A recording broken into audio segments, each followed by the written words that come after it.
Assalamualaikum warahmatullahi wabarakatuh. Hamdan wa syukranillah amma ba'du. Selamat datang di channel Ilmu Islami. Kali ini kita akan membahas asal kata tasawuf dan definisi.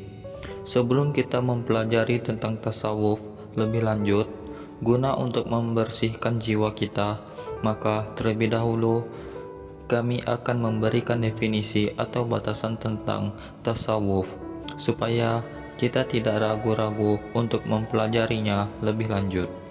Sebelum kami mendefinisikan tasawuf, di sini kita akan artikan dulu menurut logat, sebab arti tasawuf dan asal katanya menjadi perselisihan di antara ahli-ahli logat. Para ahli tasawuf sendiri masih berbeda pendapat mengenai asal kata sufi itu. Ada yang berpendapat bahwa lafaz sufi berasal dari kata syaf, artinya bersih, atau syafa, maknanya jernih, yakni nama suatu kamar di samping masjid Rasulullah SAW di kota Mekah.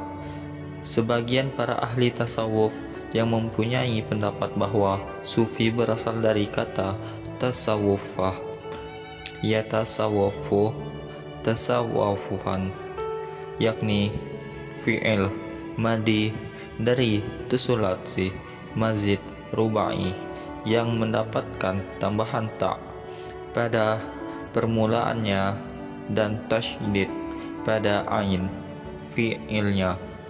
Sedangkan tusulasi mujarad dari lafaz tasawufiyah adalah safa yang artinya banyak bulu. Mengenai arti tasawuf menurut logat, banyak para pakar telah berbeda pendapat. Di antaranya ada 1. Berasal dari kata sofa yang berarti suci bersih, lawannya kotor, sebab orang yang mengamalkan tasawuf itu selalu suci bersih, suci lahir, dan selalu meninggalkan perbuatan-perbuatan yang kotor yang dapat menyebabkan kemurkaan Tuhan. 2. Berasal dari kata sufah, bulu binatang, karena orang-orang yang telah masuk tasawuf itu memakai pakaian dari bulu binatang dan tidak suka mengenakan pakaian yang indah-indah seperti yang telah dipakai oleh kebanyakan orang.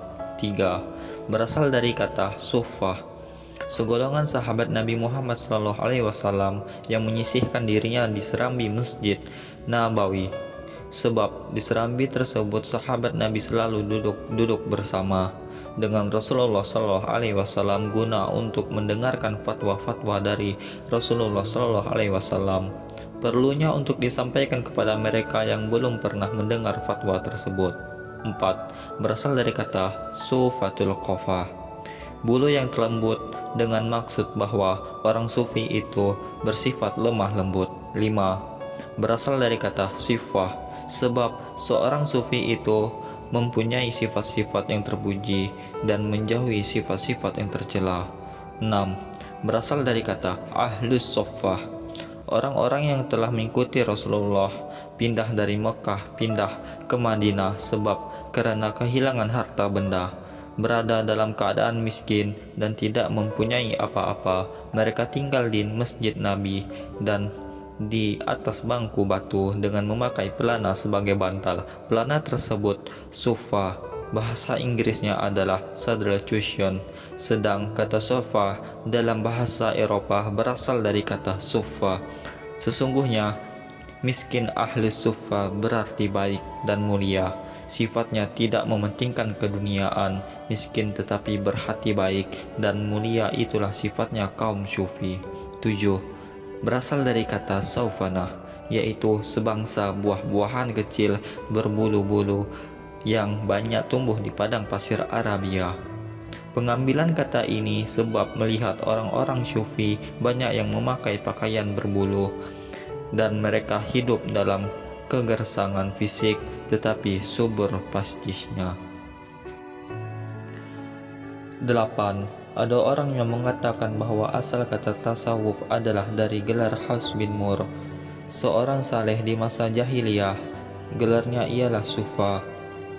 Ia senantiasa beriktikaf dan beribadah di sisi Ka'bah Hal ini karena orang-orang sufi selalu beribadat, memuja dan memuji pada Tuhannya.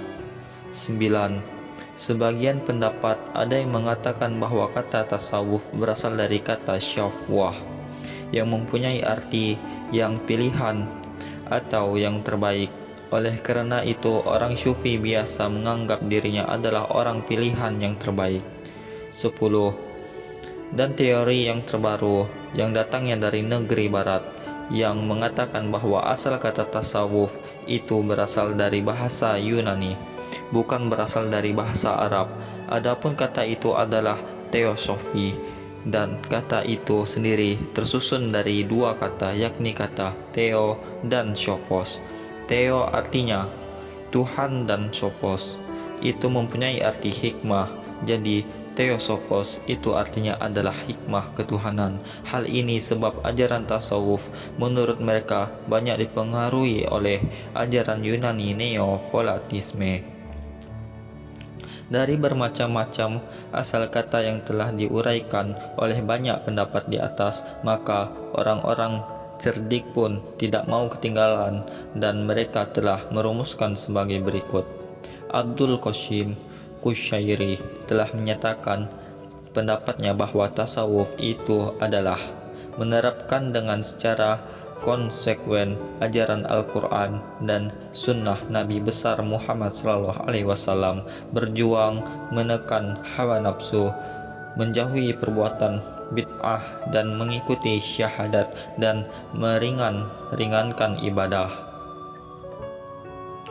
Al-Ghazali telah berpendapat bahwa tasawuf itu adalah memakan makanan yang halal, mengikuti akhlak yang baik, perbuatan dan perintah Rasul yang telah tercantum dalam sunnahnya.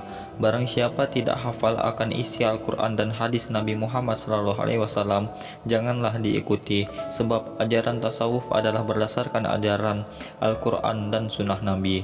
Abu Bakar Aceh mengatakan bahwa tasawuf ialah suatu ilmu pengetahuan untuk mencari kecintaan kesempurnaan kerohanian.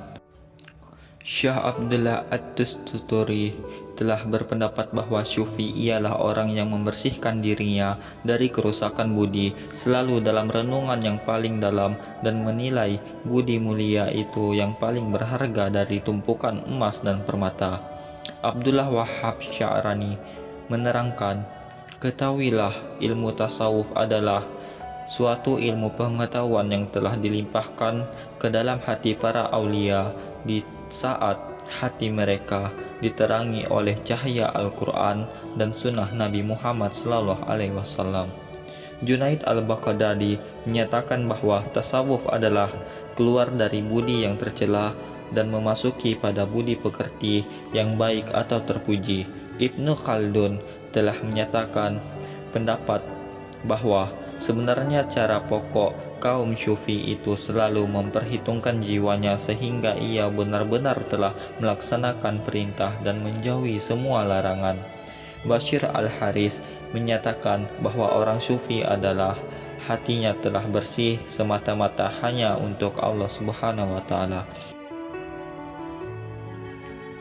Abu Muhammad Al-Jurairi mengatakan bahwa tasawuf adalah masuk ke dalam budi menurut contoh yang telah ditinggalkan oleh Nabi Muhammad SAW dan keluar dari budi yang sangat rendah.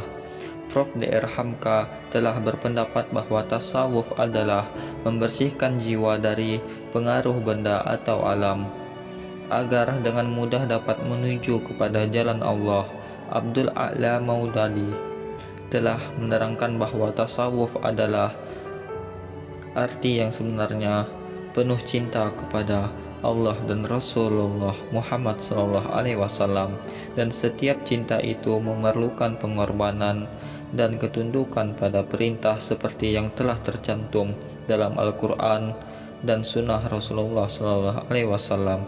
Dari beberapa definisi yang telah diuraikan oleh pakar atau tokoh-tokoh tersebut di atas, maka kita dapat mengambil kesimpulan dan mengartikan bahwa yang telah menjadi inti untuk mencapai tasawuf adalah iman kepada Allah Subhanahu wa Ta'ala, menyerahkan diri kepadanya, mengamalkan amalan yang soleh, dan menjauhi serta meninggalkan semua larangan-larangan Allah Subhanahu wa Ta'ala.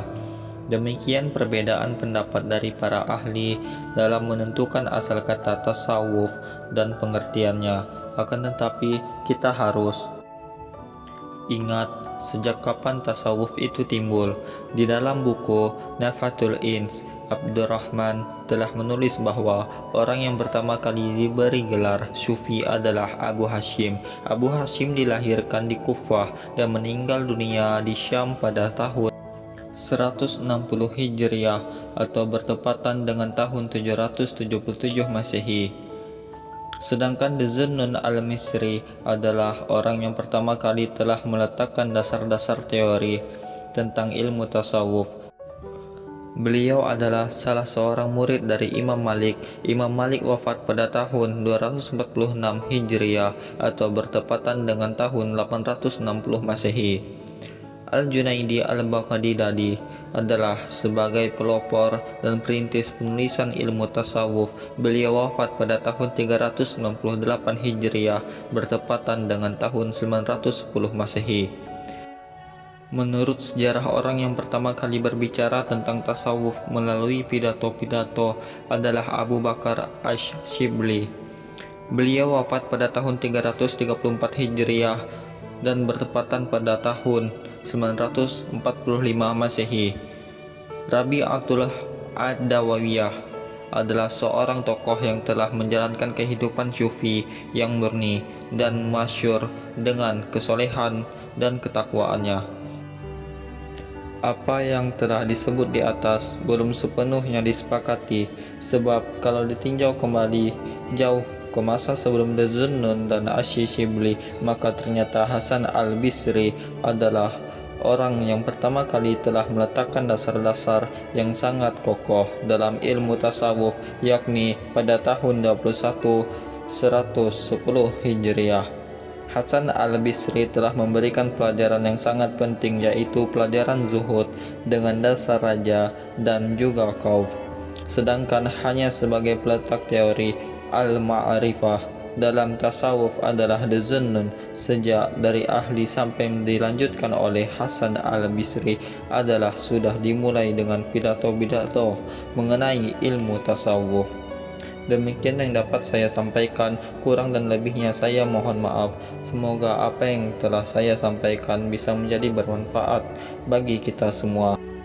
Akhirul kalam, ihdinas syiratal mustaqim, wallahul muwaffiq ila aqwamit thoriq. Wassalamualaikum warahmatullahi wabarakatuh.